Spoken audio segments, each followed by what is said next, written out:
Startup should be sustainable model. We simply can't, just trade something and then make money and get out. That wouldn't solve anything. As to whatever we are doing today, you get a single rupee from every person in India, let's say, then you're creating a multi-billion-dollar company there itself. You just need 1 rupee revenue. Yeah.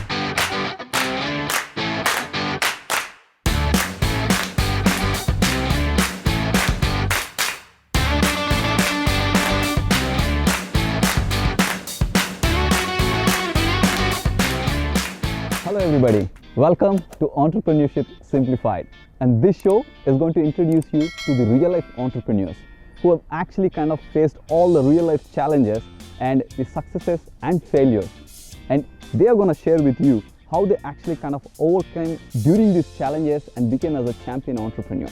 And you can pick up this knowledge and then implement in your real life to realize your dream of becoming a powerful and successful entrepreneur much faster. And this show is being done in association with Young Indians.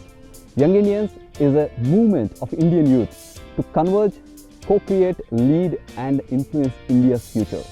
As an integral part of CII, Confederation of Indian Industries, which is a non-government, not-for-profit organization but led by the industry, who is playing a very important role in the development process of India. If you want to take part of India's growth, Young Indians is a place to be. And today's guest is a powerful leader in the education industry in India to actually lead the operations of one of the most sought after university in India. It has become it started as in 1980 as an engineering college with few students. Now today they've got more than 20,000 students across so many divisions. And also bear in mind, even the international students from several countries wants to come in here and study it. And it's not for any other reason than the kind of infrastructure they built in, which you're going to see it during this video. Now, this person has made it happen in bringing all the innovation and so many initiations that they've taken. And it's not just about the education here. We are talking about so many initiations like where students go out there and create smart villages. And they've done more than 30 smart villages and they're having an ambition to more than 100. At this special person who is actually going to talk today is also having deep passion towards farming, and he's also trying to work out on so many angles within the agriculture industry, despite the fact that he brought in all this knowledge from various studies he has done before. And this university that I'm talking about is also having one of the very, very special rating of A++ rating in NAAC, which is the highest you can achieve in India. And the university has always maintained in the range of top 100 colleges and universities within India. And they have got so many grants from the government to encourage students to come up and become entrepreneurs.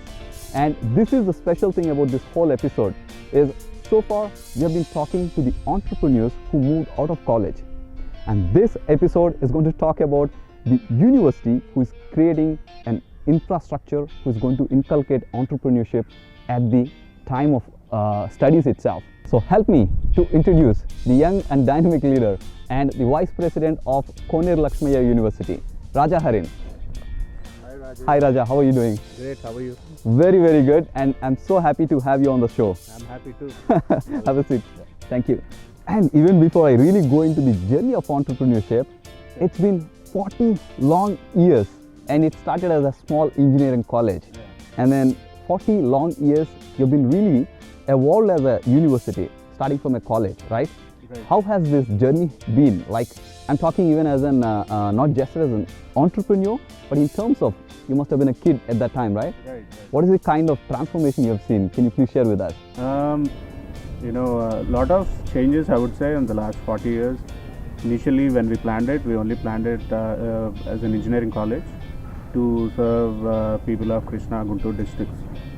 But then, as we grew, we started less than 500 students, I would say, initially. Mm-hmm. So now we have close to 20,000 students.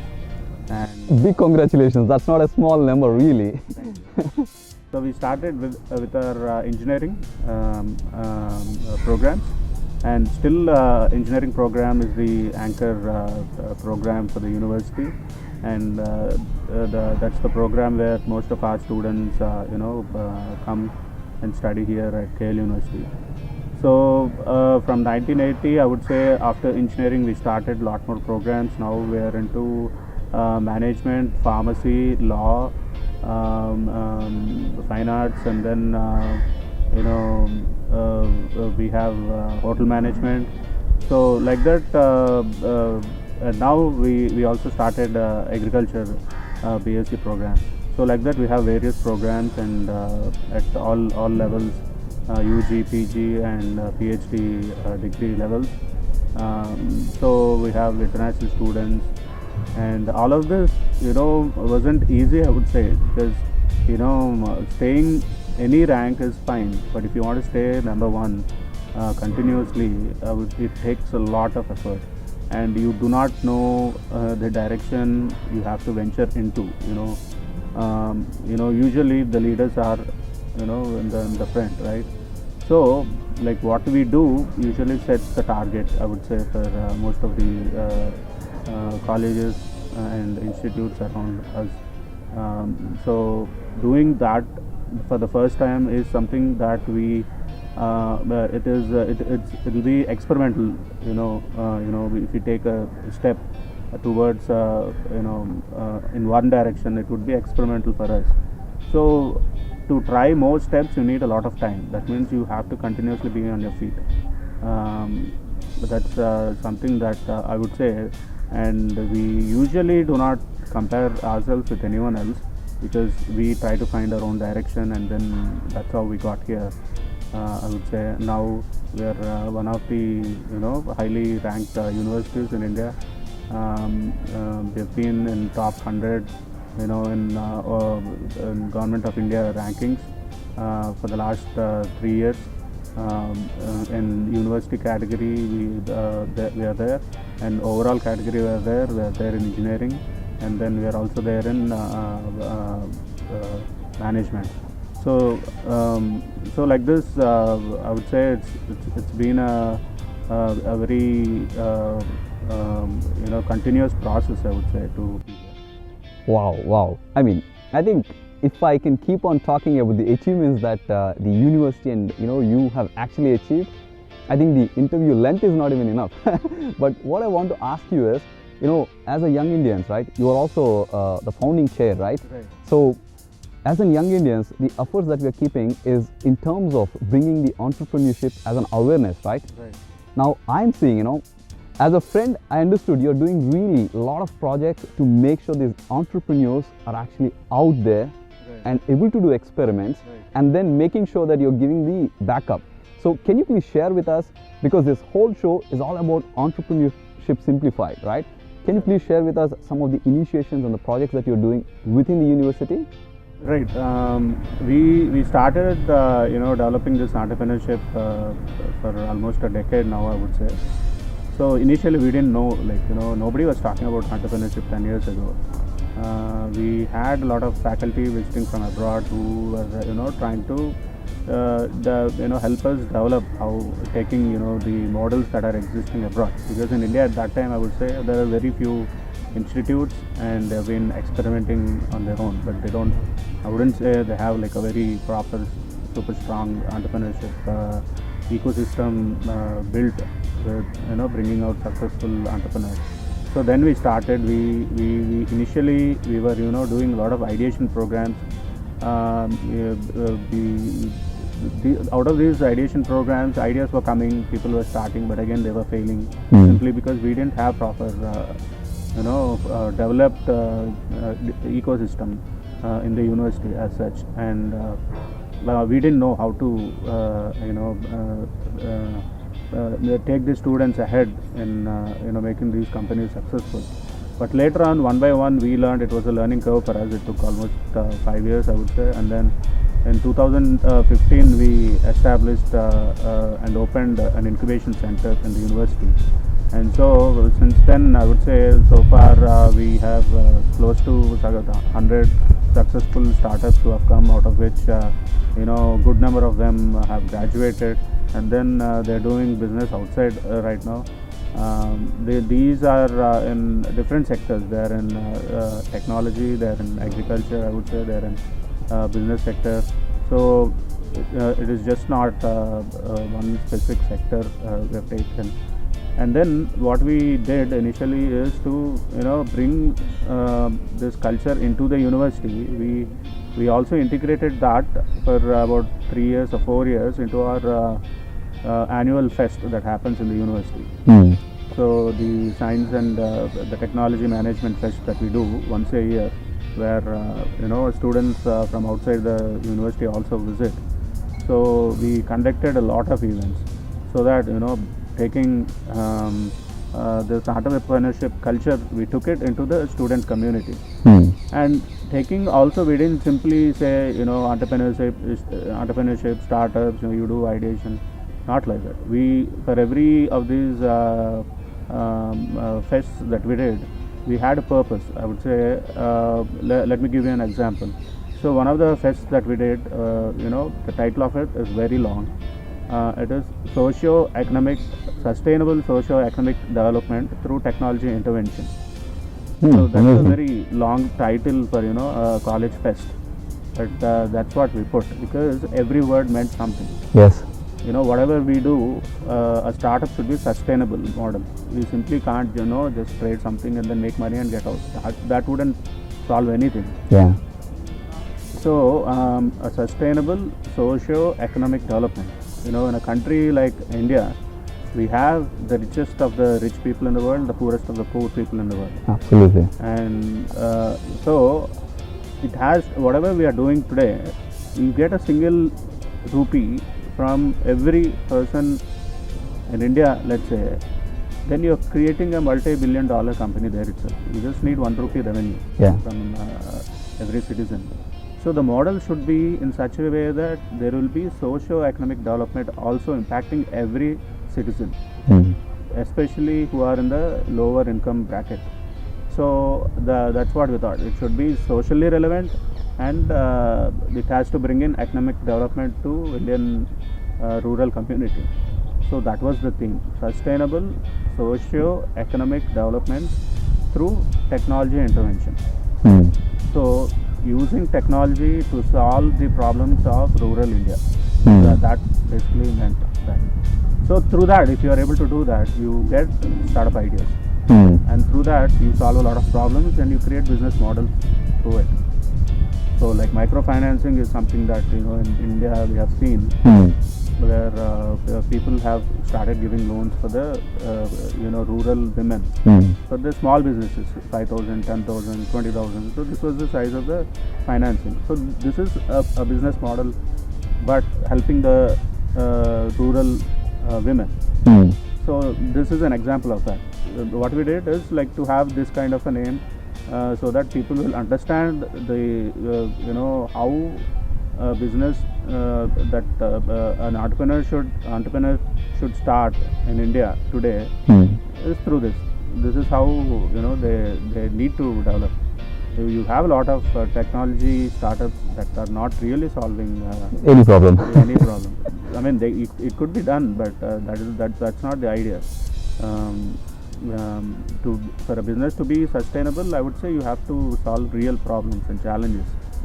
So yeah, so that's how our journey began, and now where a good number of our students understand, and and they know what entrepreneurship is.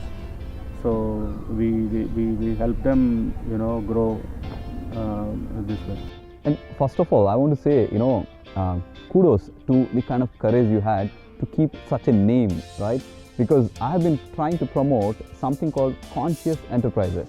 Right. And Conscious Enterprises is a name itself. People are not really able to understand the name called conscious or the word, because that has got so many wide, everybody has a different perception. Right. But if you're breaking it down so clearly, right? Sustainable means the business has to sustain. Socio-economic, which means they're dealing with the real life problems there in the society. Right. And it's also going to give towards the development. Yeah. I've never heard about it. It is something that needs that kind of vision, right? Definitely. And all of these, we said, they should be in line with Millennium Development Goals of the United Nations. Wow, okay. So, you start businesses, they have to solve problems that, the United Nations have set to achieve. And you're also associated with the United Nations We're not like, as such associated, but we work towards, their goals. And when I see it, you're already associated with Salesforce, Google, and all these top companies. What is the intention behind? What kind of infrastructure this is giving it to these entrepreneurs or to the overall students of the So university? fundamentally, I would say today, like jobs are becoming, very dynamic in nature. Hmm. There was a point in India where people were expecting us to have the employment to be employed. People were expected to have a basic degree, Hmm. like a BA or something like that. And from there, it moved towards people saying that you have to have experience with computers. Hmm. There, like you heard a couple of decades back, you would see people who knew Microsoft Office were paid higher. Yeah. Right. Absolutely. So basic degree, and then you have certain skill, Computer skills. computer skills attached to it. When now, and also we saw people they should speak fluently and good communication skills added. Yes. So now we have communication skills. Now we have not just basic degree, communication skills, and then computer knowledge. And now what is happening is we are seeing that all of this is not enough. These are basic. Now when an interviewer comes to interview students, they expect these to be basic Hmm. need, basic things that everyone should have. Yeah. Now the new layer of skills are coming up, whether it is, if you're in computer science, I would say skills in AI, artificial intelligence, or what you know about machine learning or big data, things like that, or SAP, being able to use software tools, like that. And those skills also are not constant. You have to be constantly every 3-4 years, you have to update. Update, yeah. So that is what is happening now. Everybody, I would say, skills are becoming need of the time right now. Hmm. So this entrepreneurship is also the more skills you have, the better entrepreneur you would be. Yeah. That's my observation that I'm seeing. Because skills are becoming very, very, very important. You want to be now. You start any business, even agriculture, without let's say computer skills, you cannot achieve anything. Nothing at this moment. Right. So that's how things are moving now. Agriculture is being connected to the internet now, with sensors, everything embedded in soil, Hmm. then in air, monitoring the farms and things like that. A lot of connectedness is coming. So now people need to have awareness of lot of domains and good number of skills and updating their skills. So So you're providing all this to make sure that they're ready before they actually go into the real world. And this is a very important point because I've not seen many universities who are getting associated with so many different companies. There are more than 20 or 30 companies I've seen, right? more than that. More than 30 companies where you're going to become an industry ready by the time you hit out. Yeah. I mean, like, Raja says, even for an entrepreneur to actually kind of get the confidence in the, execution of the work, people should know all these latest technologies, and be it in the agriculture or in the education or in the industry, these things play a very key role. But let me ask this question, right? You have actually kind of started, probably you're an entrepreneur come, administrator. Can I say that? Yeah, you can say that. So, which role is more exciting in a way?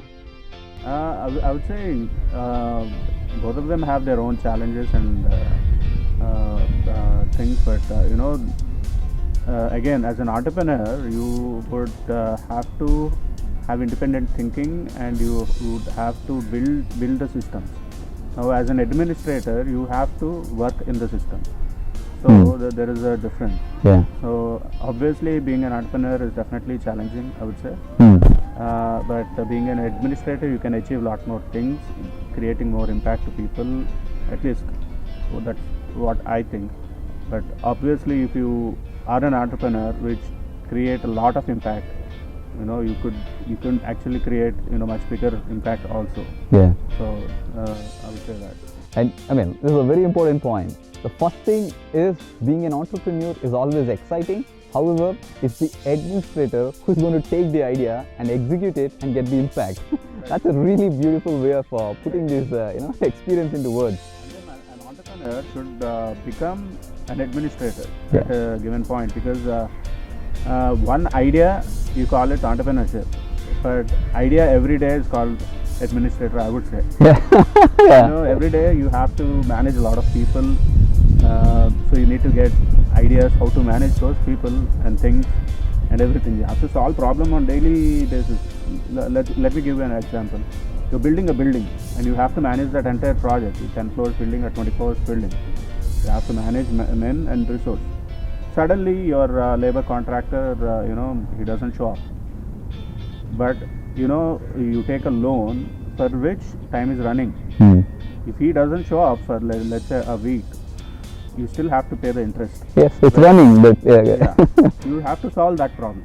That means you have to bring in a new person. yeah, So that itself, is solving a problem, I would say. yeah. So as an administrator, you will have problems that you can expect, but you will have many more, and you have to keep on solving every day.